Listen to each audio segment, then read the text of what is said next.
memulai kegiatan kita hari ini, alangkah lebih baiknya kita berdoa terlebih dahulu. Kali ini Bapak minta salah satu dari Ananda memimpin doa. Silakan kepada Ridho aja. Sebelum kita kegiatan, alangkah baiknya kita berdoa terlebih dahulu. Berdoa mulai. Ya, selesai. Baik, terima kasih kepada Ridho yang sudah memimpin kita untuk melaksanakan kegiatan konseling kelompok hari ini. Tapi sebelumnya Bapak mau tanya nih, ada yang udah pernah mengikuti konseling kelompok? Belum ya? Nah, kalau belum mengikuti kegiatan konseling kelompok, kali ini Bapak akan menjelaskan apa itu konseling kelompok. Seperti yang sudah kita lakukan hari ini, konseling kelompok itu adalah kegiatan berkelompok yang ada konselor dan kliennya. Konselor itu di sini posisinya adalah Bapak dan kliennya itu adalah Ananda semua, atau disebut juga dengan anggota kelompok dan pemimpin kelompok. Nah, adapun tujuan dari konseling kelompok ini adalah pengentasan dari masalah-masalah yang Ananda rasakan. Jadi kalau misalnya Ananda memiliki permasalahan, silakan nanti di saat konseling kelompok ini diutarakan. Nanti akan kita carikan solusi terbaiknya. Tujuan kegiatan kita kali ini adalah yang pertama, Ananda mampu menganalisis setiap permasalahan yang Ananda rasakan. Yang kedua, Ananda mampu menyusun gagasan atau pendapat mengenai tentang permasalahan yang Ananda rasakan. Yang ketiga, Ananda nanti menyusun rencana apa saja setelah ini dari permasalahan yang Ananda rasakan, Ananda akan lakukan setelah melakukan kegiatan konseling kelompok ini. Dan yang terakhir, adapun tujuan kegiatan kita adalah Bapak harapkan semuanya Ananda berperan aktif untuk menyampaikan gagasannya, untuk menyampaikan pendapatnya, atau apabila ada temannya yang membutuhkan solusi, silakan Ananda merespon dengan baik. Sampai di sini bisa dipahami? Nah, di samping itu, selain dari tujuan dari konseling kelompok ini, juga ada yang disebut dengan azasnya. Nah, di sini azas konseling kelompok itu adalah yang pertama, kerahasiaan. Jadi diharapkan pada kegiatan kita kali ini benar-benar apa yang disampaikan itu cukup kita aja yang di sini yang tahu, dan permasalahan yang diutarakan hanya kita saja yang menyimpannya. Tidak ada setelah ini pembicaraan-pembicaraan luar. Yang kedua, di sini Ananda sudah Bapak minta dan secara sukarela datang menemui Bapak untuk menyelesaikan permasalahan yang dirasakan ada. Nah, ini disebut juga dengan azas kesukarelaan. Selanjutnya, di sini juga ada azas keterbukaan. Nah, di samping sudah sukarela, Ananda di sini juga harus ada keterbukaan untuk menyampaikan permasalahan-permasalahan yang dirasakan sangat mengganjal pada saat ini.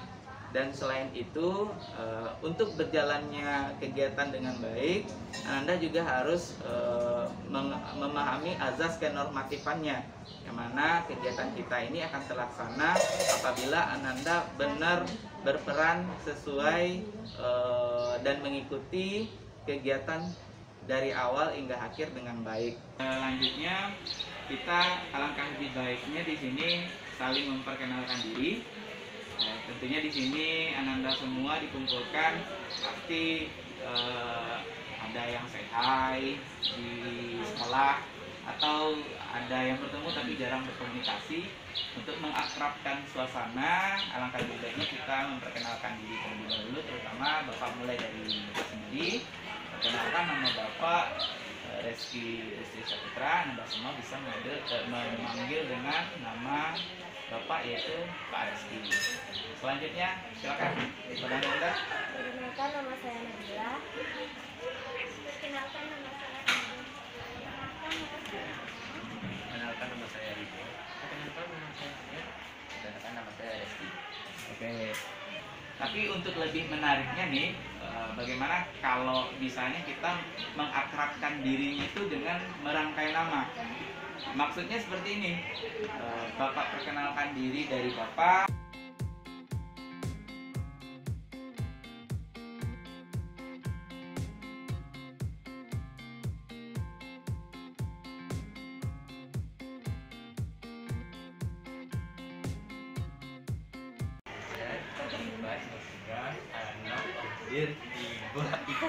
Oh iya. Oke, give a plus dulu dong.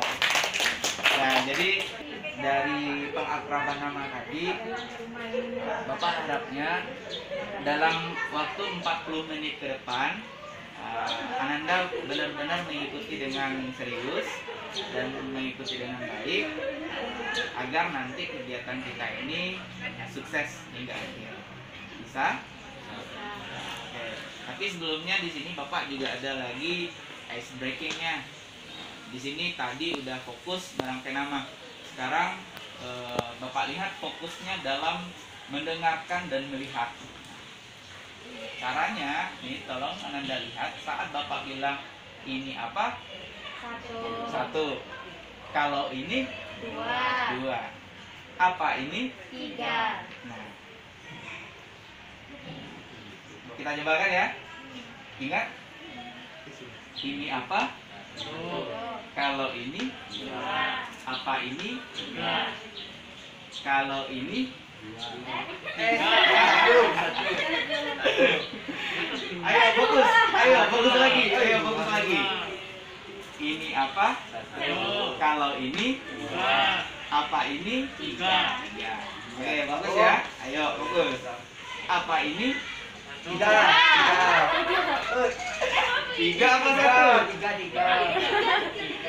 Apa ini? Apa ini? Apa ini? Apa? Tiga. Terus ini apa? Satu. Kalau ini Dua. oke, give a plus lagi.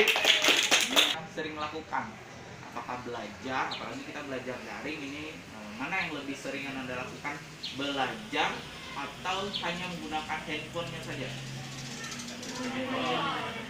Lebih banyak menggunakan handphone di sini. Nah, berarti di sini kebanyakan Ananda sudah terjerumus yang namanya kecanduan handphone. Berarti Mona, Nabila, maaf. Mulai dari Nabila, saat sekarang apa permasalahan ataupun hal yang agak sedikit ganjil sama si Nabila yang terasa sekali saat ini? Silakan disampaikan. Ya, selama pandemi ini saya lebih sering lupa waktu. Lebih menghabiskan waktu saya untuk bermain HP. Lupa waktu, lebih sering menghabiskan bermain handphone. Berarti Nabila merasakan saat ini lebih sering main handphone dan lupa waktu. Kalau Anggun bagaimana? Ini saya sering karena saya juga bermain, tapi nilai saya tidak bagus. Gitu, berarti Anggun merasakan ada satu hal apa ya, kontra juga sedikit di sekolah, sering merasakan dibully. Bullying itu berupa apa? Bully verbal atau bully fisik?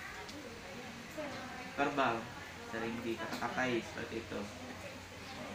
Karena nilai Anggun bagus ya. Nah, jadi walaupun ada bulian, tetap semangat buat Anggun. Nah, nanti akan kita bahas lebih tuntas. Mona bagaimana?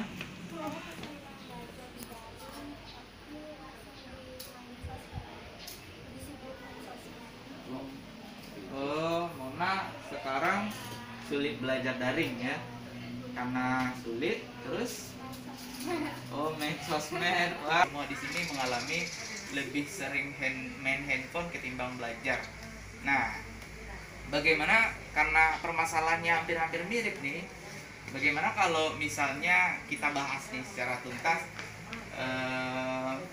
masalah mengenai tentang lebih sering main handphone ini ketimbang belajar tadi. Ya, oke. Sekarang Bapak di sini ada apa namanya scaling question. Di sini ada scaling question. Nanti kita coba Bapak bagikan satu-satu aja dulu ya.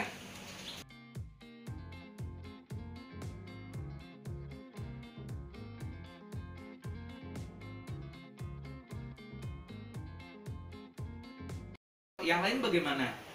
Isi di taraf, ada yang isi di taraf 10? Siapa? Rizky lagi. Alasannya kenapa? Oh, karena udah kecanduan lagi nih alasannya. Berarti HP ini sangat ada efek candunya ya. Lebih berbahaya daripada ganja sepertinya. Nah, jadi candu handphone ini yang akan kita coba gali lagi bagaimana cara mengatasinya. Kalau menurut Anggun bagaimana nih cara mengatasi agar tidak kecanduan main handphone? Saya mengatasinya dengan melakukan hal yang positif dan seperti olahraga, tidur siang, mengerjakan tugas, membantu pekerjaan rumah, Mbak, isi dulu deh, isi dulu. Coba berubah sikap yang dari kecanduan lebih baik tidak kecanduan. dari kecanduan lebih baik tidak kecanduan. Yang lain bagaimana? Coba Nabila. Merubah mindsetnya. Nah, terus capek nih dan Ananda sudah tahu arahnya. Jangan sampai Ananda semua antisosial karena handphone, dan jangan sampai pula Ananda semua di sini lupa waktu dari belajarnya. Bagaimanapun seorang pelajar posisinya sekarang adalah belajar.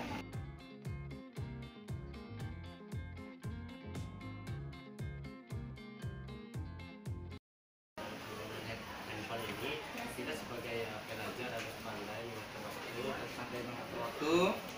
bijak dalam antara bermain handphone dan belajar. Bija antara bermain handphone dan belajar sama sekali. Nah, jadi yang di sini bagaimana perasaannya? Lega? Ya, dari tidak tahu menjadi tahu. Kalau gitu pesan dan kesannya bagaimana nih setelah melaksanakan konseling ini? Menyenangkan? Gembira? Banyak pengetahuan. Banyak pengetahuan, mendapatkan manfaat. Ini mudah-mudahan setelah ini Anda bisa benar-benar melakukan kegiatan belajarnya diprioritaskan dengan membaca doa. Terlebih dahulu silakan dipimpin lagi Rido. Setelah kita tutup kegiatan ini dengan membaca doa.